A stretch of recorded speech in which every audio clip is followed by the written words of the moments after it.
좋은 아침입니다. 역대상 말씀 묵상하겠습니다. 역대상 10장 1절부터 10절 말씀까지 우리 묵상하도록 하겠습니다. 먼저 10장 1절부터 3절까지 읽겠습니다. 블레셋 사람들과 이스라엘이 싸우더니 이스라엘 사람들이 블레셋 사람들 앞에서 도망하다가 길보아 산에서 죽임을 당하여 엎드러지느니라. 2절 블레셋 사람들이 사울과 그 아들을 추격하여 블레셋 사람들이 사울의 아들 요나단과 아미나답과 말기수아를 죽이고 4절 이 사울을 맹렬히 침해 활 쏘는 자가 사울에게 따라 미침해 사울이 그 쏘는 자로 말미암아 심히 다급하여 4절까지 읽겠습니다. 4절 사울이 자기의 무기 든 자에게 이르되 너는 칼을 빼어 그것으로 나를 찌르라. 할례 받지 못한 자들이 와서 나를 욕되게 할까 두려워하노라. 그러나 그의 무기 가진 자가 심히 두려워서 행하기를 원하지 아니하므로 사울이 자기 칼을 뽑아 그 위에 엎드러지더니. 자, 이제 우리 역대기를 묵상하도록 하겠습니다.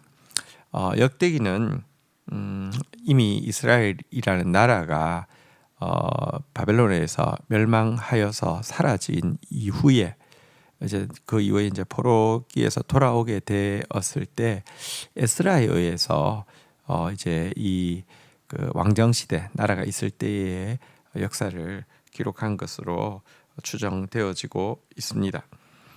이처럼 앞에 열왕기서만 해도 아직까지 나라가 멸망하기 전에 쓰여진 책이다 보니까 어떻게 하면 이 나라가 멸망하지 않을까에 대해서 또 선한 왕, 악한 왕들을 대조하면서 선한 왕의 길을 걸어가라고 격려하는 이런 내용이 조금 더 강하다고 하면, 역대기는 이미 다 망해버린 과거의 역사를 돌아보고 또 지금 망하고 돌아왔지만 왕정은 이미 무너져 버렸죠. 사실은 이제 페르시아의 이렇게 속국에, 그러니까 이제 그 페르시아의 통치를 받고 총독의 다스림을 받고 있는 나라잖아요, 그죠? 왕이 없는 상황에서 이스라엘이 그러면 그 과거도 왜 실패했었는지에 대해서 왕을 제외하고 그 역사를 다시 한번 보고 있고요.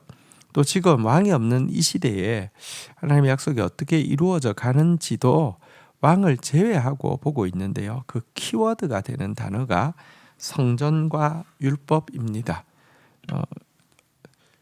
하나님의 율법에 충실할 때 하나님은 축복하시고 사명을 감당하게 하시고, 하나님의 성전에 이렇게 해서 이렇게 바른 예배가 드려질 때 하나님의 이스라엘 축복하시고 바르게 이끌어 가셨다. 그리고 지금 과거 역사에 대해서 기록하고 있지만 현재를 살고 있는 그 포로 귀한 기에 있는 성도들에게도 우리가 걸어가야 될 길은 정말 바른 성전이 되어지는 것이고 바른 성전을 세우는 것이고 바르게 율법을 지키는 것이다. 이렇게 이야기하고 있는 내용이라고 할 수 있습니다. 역대기를 일단 10장부터 시작하게 되는데요. 1장부터 9장까지는 계보를 담고 있는 내용이었고요. 본격적인 내용은 이제 10장부터 시작되어지는데요. 근데 10장의 시작은 우리가 읽은 바대로 바로 사울 왕의 죽음으로부터, 사울이 자살하여서 죽는 것으로부터 시작하고 있습니다. 에스라의 주된 관심은요, 하나님께서 통치하시는 나라에 대한 것인데요. 이 이야기의 시작을 사울의 죽음과 다윗의 옹립으로 이렇게 이제 설명하는 이유는요, 단지 사울의 죽음과 다윗의 옹립이 한 왕조의 변화가 아니라 세속 국가에서 정말 하나님의 율법과 하나님의 성전이 다스리는 국가로의 전환이기 때문에 이 부분으로부터 시작을 하고 있습니다. 먼저 사울 왕의 죽음부터 조금 더 자세히 보도록 하겠습니다. 블레셋과의 전쟁이 시작되어지자 사울의 군대는 길보아 산에서 포위된 채 수많은 전사자들을 내게 되었습니다.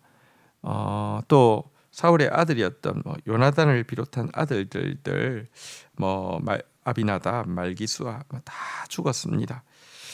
뿐만 아니라 자신도 이제 화살을 맞은 상태에 있게 되었습니다. 죽음을 직감하고 패배를 직감한 그는 이방인들에게 사로잡혀 모욕당할 것이 두려워서 자기의 무기를 든 소년에게 자기를 죽여달라고 부탁했지만 어떻게 그 소년 입장에서 왕을 죽일 수 있겠습니까? 그러자 자기 칼을 뽑아서 그 위에 엎드러져서 자결하여서 죽게 되었다, 이렇게 이야기합니다. 무기를 든 소년은 어떻게 되었을까요? 5절 한번 볼까요? 무기를 가진 자가 사울이 죽는 것을 보고 자기도 칼에 엎드러져 죽으니라. 6절 이와 같이 사울과 그의 세 아들과 그의 온 집안이 함께 죽으니라. 참 그 무기를 든 소년도 불쌍하죠. 왕이 이렇게 자결해서 죽은 상태에서 자기가 어떻게 살겠습니까? 그래서 또 자기도 자결해서 죽을 수밖에 없었고요. 그 결과 세 아들과 온 집안이 그냥 멸절하고 있음을 보게 됩니다. 여러분, 사실 사울은 하나님의 말씀이 아니라 자기 뜻을 쫓았듯 살았던 사람이지요. 하나님의 하나님의 뜻인 말씀이 아니라 자기의 이익만을 위해서 살았던 사람 사울은요, 죽음도 결국 자기 뜻대로 자기 방법으로 이렇게 맞이하고 있음을 보게 됩니다. 그리고 사울 왕은 정말 불순종의 사람이었죠. 하나님 말씀에 철저히 불순종하는 사람이었는데요. 불순종의 결과가 어떠한지 읽었던 본문은 잘 보여주고 있습니다. 이스라엘도 너무 큰 패배와 죽음을 맞이했을 뿐 아니라 자기와 자기 온 집안과 자기를 따르는 모든 사람들도 멸망하게 만들었음을 보게 됩니다. 자기 마음대로 하는 교만과 자기 마음대로 하는 불순종은 죽음밖에 이끌어올 것이 없다는 것을 우리가 분명히 해야 합니다. 자, 7절입니다. 골짜기에 있는 모든 이스라엘 사람들이 그들의 도망간 것과 사울과 그의 아들들이 다 죽은 것을 보고 그 성읍들을 버리고 도망하매 블레셋 사람들이 와서 거기에 거주하니라.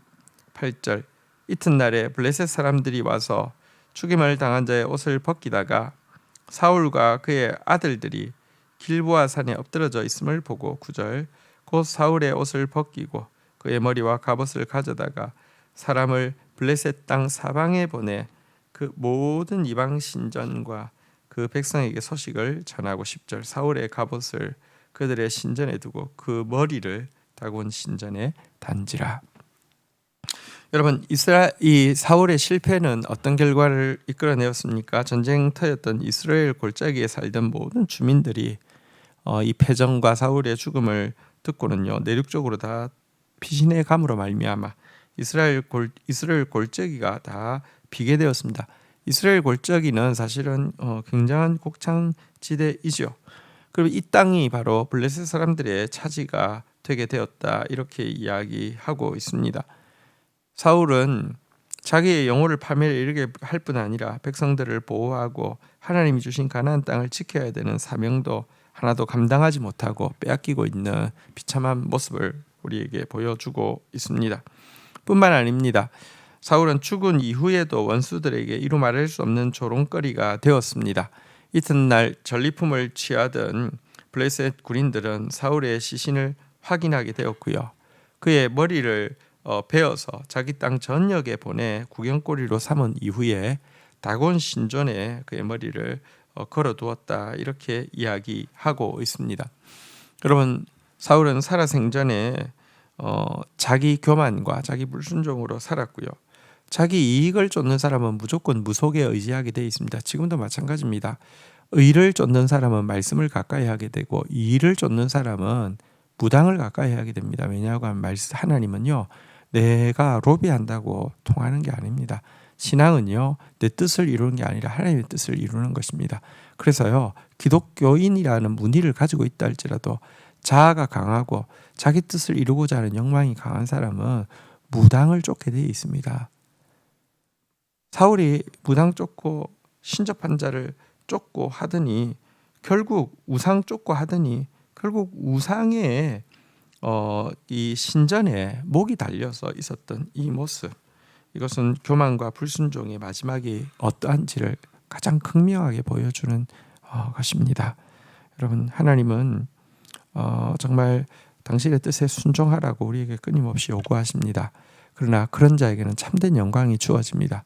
그러나 우상은요, 무당은요, 내 뜻대로 다 된다고 이야기합니다. 그러나 그 따라가며 오늘 목배임 당해서 우상 신전에 목이 달려 있는 사울과 같은 종말이 된다는 사실을 꼭 기억해야 할 것입니다. 주신 말씀 붙잡고 기도하며 나가도록 하겠습니다.